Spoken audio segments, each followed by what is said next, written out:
Welcome back to the Power Hour with Renee Stubbs. I'm Julie Stewart-Binks, filling in for the legend here today on the show. And we are very thrilled to welcome in our own American football legend who is based in the UK, and that is Liz Bhandari, who is joining us from Manchester, I believe, as we were discussing on Twitter earlier today, who is the managing editor for NFL Girl UK. Liz, thank you so much for joining us here. We know that it is an exciting week for American football in England, and it has been over a decade that the game, the gridiron, has been over in Wembley. What's the vibe like there in London and the UK right now? It's such a good time to be in London, in the UK in general. I mean, these games come around like once a year, so it's amazing for us to have this. It's always a great atmosphere when it comes to being in London. So yeah, I can't wait to be there this weekend. I'm so curious, what has it been like sort of seeing maybe the American football game evolve over the years through your vantage point? Yeah, so I started following the game in about 2012, and I went to my first like actual NFL game in 2014. And funny enough, that was Falcons and Lions. So this is actually going to be my third time seeing the Falcons live, which is amazing. So the games were first at Wembley. There's generally like one or two games a year. It went up to about four before the pandemic came along. And it's just been amazing to watch this. We've got a new stadium, the home of the NFL in the UK, and it's been purposely built. It's got, the perfect field, great media rooms, perfect training rooms just for NFL teams. So I think this really goes to show the future of the NFL in the UK and in Europe as a whole, actually.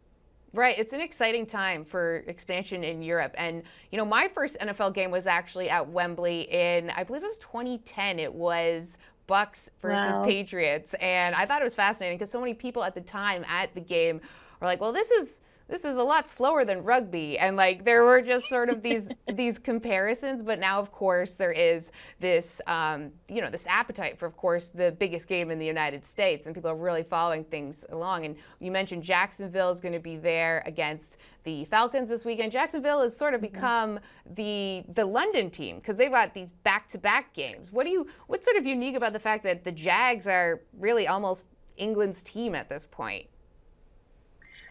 They've just been this team that's obviously been very consistent. They've wanted to build a fan base here, which I think is incredible. And, the NFL has obviously been going for a long time. It's been on our TVs for a good while, and there was a popular time in the 80s, and it's peaked up again in the past few years again. And we're always going to see that kind of happen. But I think what's great is that, the Jaguars are super into this, and more fans are getting into it. I think what's great as well is, you come to these games, it's not just you won't just see just Falcon jerseys and just Jaguars jerseys. You'll see teams of every single jersey there, which is amazing. But yeah, I love that Jaguars are making this their own. I always hear rumors of a franchise being here. I don't know if that's ever going to happen. You never know, but who knows what the future holds. I mean, the system's built there for this to happen, so why not? Right. I mean, the time difference from the Eastern time zone in America to England is like 6 hours or something like that. And it's kind of, 3 hours to LA. It's not really that big of a difference. People love living in London. But yeah, so it's an exciting time this weekend. Let's get to this game. We've got Falcons and Jaguars. What are you most looking forward to about this matchup? I think it's going to be really interesting. I mean, both teams are coming off a loss at the moment, aren't they? The Falcons have had a really strong start, and I think if you think about their previous seasons, that's possibly not what we've considered would even happen this year. Jaguars are having a bit more of a struggle. So I think it's going to be very much that they're going to have to really... They both want this. I think that's the difference. They both want this win. Obviously, only one of them can do that. I think we've seen some great talent over... We're only 3 weeks in, but we've seen a lot of amazing stuff happen so far. So I think it just depends on who's going to have more of the edge in this game. There are other factors in this. There's the weather, there's the stadium, there's the crowds. There's going to be a lot of things that are going to change how these players perform, how the coaches kind of plan the game. And yeah, I suppose it's a whole new ball game with these factors in play. Yeah, literally on and off the field. So are British crowds very rowdy? Are they like how are they like hooligans kind of, you know, in soccer / football? Um, I would say it's definitely got a different vibe to kind of football. So the rules in the UK is if you're at a soccer game, you can't have alcohol in the stands, Right. but with it being American football, you can. So there's fights at these things. We see it all the time. We're seeing it a lot in the NFL right now, but I've not witnessed anything bad. I think it's always been a really friendly atmosphere. Everyone's just really happy and excited that their favorite sport is happening right in front of their eyes. So everyone's generally in a really good mood. So I've never worried about hooliganism, if that makes sense. Right, yes, of course. I've been to a game at Craven Cottage, and that was my first one. I Oh, thought wow. I was shocked when I couldn't bring my alcoholic beverage into the game with me. That was it was a very disappointing moment, but of course, the game was great. Everyone's just so focused on it because they don't have a drink in their hand.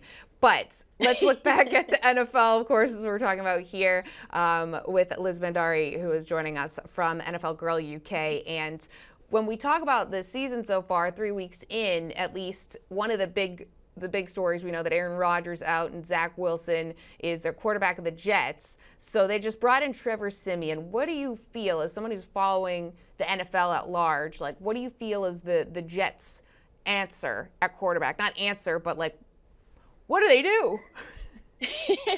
It's really tough. I really feel for them. I was so excited when, watching Hard Knocks and seeing this great energy that's been built up, and it's been so unfortunate that they've lost Aaron Rodgers this early.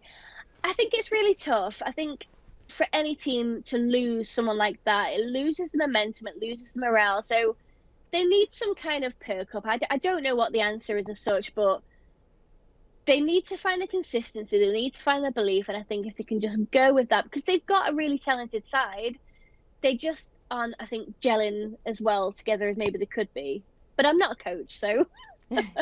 Hey, I mean, if you can give a good motivational speech like Robert Saleh, I think you're in the mix at some points. Now, I saw you tweeted about some of the teams that were undefeated. We know that the Eagles, Dolphins, and Niners are all 3-0 right now this season.